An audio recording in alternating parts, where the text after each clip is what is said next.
आज रामबाबू अपने घर में अकेला था। उसकी पत्नी अपने बच्चों को लेकर मायके गई थी और फिर रात के तीसरे पहर रामबाबू के कमरे से एक गोली की आवाज आती है।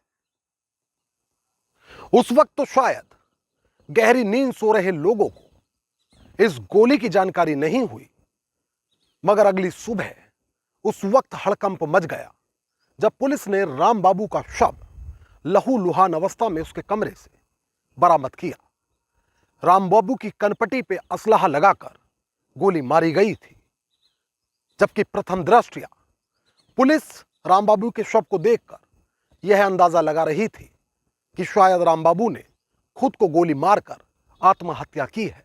मगर सवाल था कि यदि यह आत्महत्या है तो फिर वो तमंचा कहां है जिस तमंचे से गोली चलाई गई, और यदि यह हत्या है तो फिर आखिर रामबाबू के कातिल कौन है? नमस्कार, आदाब दोस्तों, मैं आपका साजिद सैफी हूं और आप हमारी खास पेशकश बेपर्दा देख रहे हैं। और बेपर्दा में आज बात चित्रकूट में हुई उस घटना की जिसमें वासना एक ऐसी वारदात का कारण बनी जिसने रिश्तों की बुनियाद की चूल हिला दी। तारीख 18 फरवरी 2024, वक्त रात के करीब 2 बजे। यह स्थान चित्रकूट का भरतकूप थाना क्षेत्र का फाटा पूर्वा।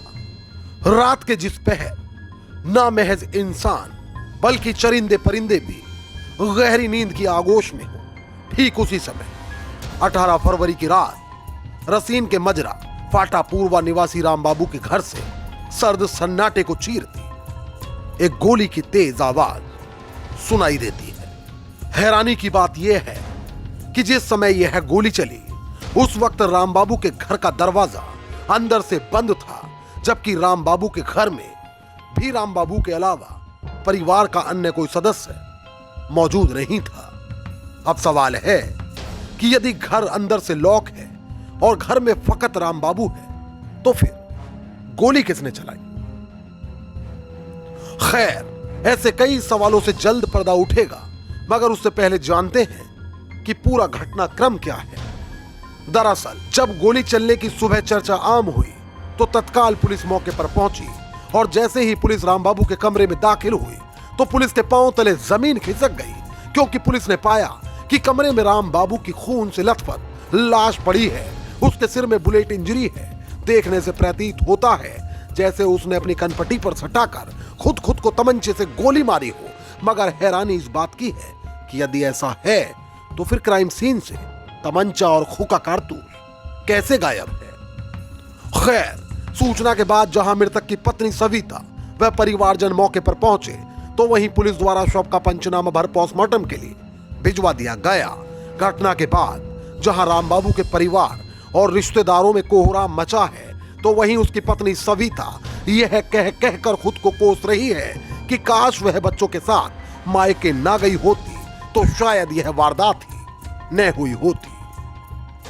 मामला खौफनाक कत्ल का था, लिहाजा इस ब्लाइंड मर्डर केस मिस्ट्री को सुलझाने के लिए चित्रकूट एसपी अरुण कुमार द्वारा कई टीमों का गठन किया गया, जबकि घटना की तह तक पहुंचने के लिए जहां पुलिस द्वारा खबरियों को सक्रिय किया गया तो वहीं घटना के बाद सर्विलांस की टीम भी हरकत में आ गई। अब पुलिस की घटना के हर पहलू पर बारीक नजर थी, जबकि जिस सिमत पुलिस के हाथ कोई सुराग लगता उसी जानिब पुलिस अपनी जांच को आगे बढ़ाती। अब तक पुलिस यह तो जान चुकी थी कि कातिल का मोटिव घर में चोरी या लूट करना तो कतई नहीं है, मगर सवाल था कि फिर किसान रामबाबू से किसी की ऐसी क्या रंजिश हो सकती है कि वह उसकी जान लेने पर ही आमादा हो जाए। बस यही तो पुलिस को पता लगाना था। अब सबसे पहले सर्विलांस ने घटना वाली रात घटना स्थल पर रात 12 बजे से सुबह 4 बजे तक कितने मोबाइल फोन एक्टिव रहे यह पता लगाया, और यहीं से पुलिस को बदौसा निवासी इलियास का नंबर मिला।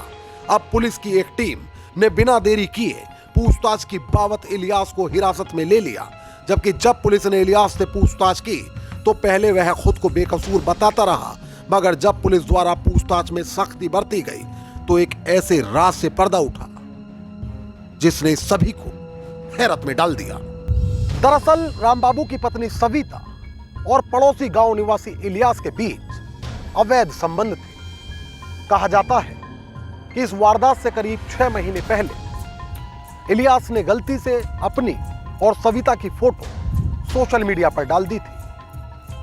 पत्नी की फोटो गैर मर्द के साथ देख रामबाबू भड़क गया और उसने सविता के साथ जमकर मारपीट की। इतना ही नहीं, कहा जाता है कि इस दौरान रामबाबू और इलियास के बीच भी जमकर नोकझोंक हुई थी। इसके बाद रामबाबू न केवल पत्नी पर नजर रखने लगा, बल्कि उसने उसका बाहर आना जाना भी पूरी तरह बंद करा दिया।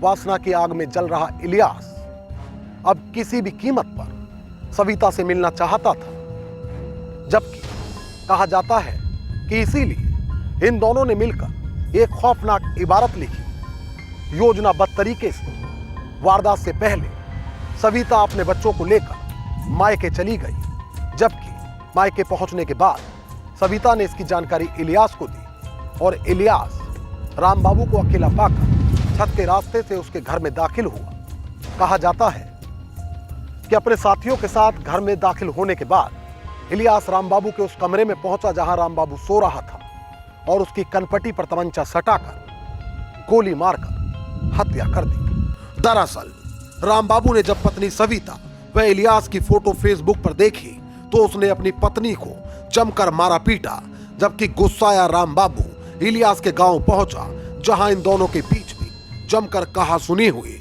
इस दौरान इलियास ने उसे देख लेने की धमकी दे डाली।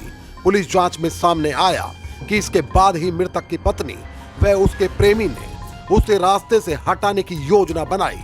योजना अनुसार पत्नी बच्चों को लेकर मायके चली गई, जबकि उसने फोन से आशिक को घर की लोकेशन भी दी। 18 फरवरी को इलियास अपने गांव के दोस्त फैजल, अपने भाई बरकत अली व बांदा निवासी ललित किशोर के सहयोग से रामबाबू के घर पहुंचा। छत के रास्ते से फैसल उसके कमरे में दाखिल हुआ और अकेले सो रहे रामबाबू की कनपटी पर तमंचा सटाकर गोली मार दी। हालांकि पुलिस ने घटना के 10 दिन बाद जहां घटना का खुलासा कर दिया, तो वहीं पुलिस ने मृतक की पत्नी सविता व अन्य सहयोगियों को भी गिरफ्तार कर लिया, जबकि पुलिस ने आरोपियों की निशानदेही पर आला कत्ल भी बरामद कर लिया। फिलवक्त सभी गुनहगार जेल की काल कोठरी में अपने गुनाहों की सजा भुगत रहे हैं, मगर ये पहली बार नहीं जब वासना की आग में रिश्तों का कत्ल किया गया हो। तो दोस्तों, आज की ये सच्ची घटना यूपी के चित्रकूट से है। इस घटना को लेकर आपकी क्या राय है वह आप हमें कमेंट करके जरूर बताएं, और यदि आप हमें सपोर्ट करना चाहते हैं तो हमारे इस वीडियो के लिंक को अपने दोस्तों और रिश्तेदारों में ज्यादा से ज्यादा शेयर कर दें। मोहित भाटी के साथ अमजद राणा, क्राइम स्टोरीज अड्डा। तो दोस्तों, फिलवक्त मुझे दीजिए इजाजत, लेकिन यदि आप क्राइम स्टोरीज अड्डा पर बेपर्दा के और भी एपिसोड्स देखना चाहते हैं तो हमारे चैनल को तुरंत सब्सक्राइब कर लीजिए, बेल आइकॉन दबा दीजिए। इस रिपोर्ट को लेकर आपकी क्या राय है वह आप हमें कमेंट करके जरूर बताएं, और यदि आप हमारी स्टोरीज पसंद करते हैं तो हमें सपोर्ट कीजिए। हमारे वीडियोस को ज्यादा से ज्यादा लाइक और शेयर कीजिए। एक और नई कहानी के साथ हमारी आपसे फिर होगी मुलाकात, और क्राइम स्टोरीज अड्डा पर फिर एक नया चेहरा होगा बेपर्दा। तब तक के लिए आदाब, नमस्कार, जय हिंद।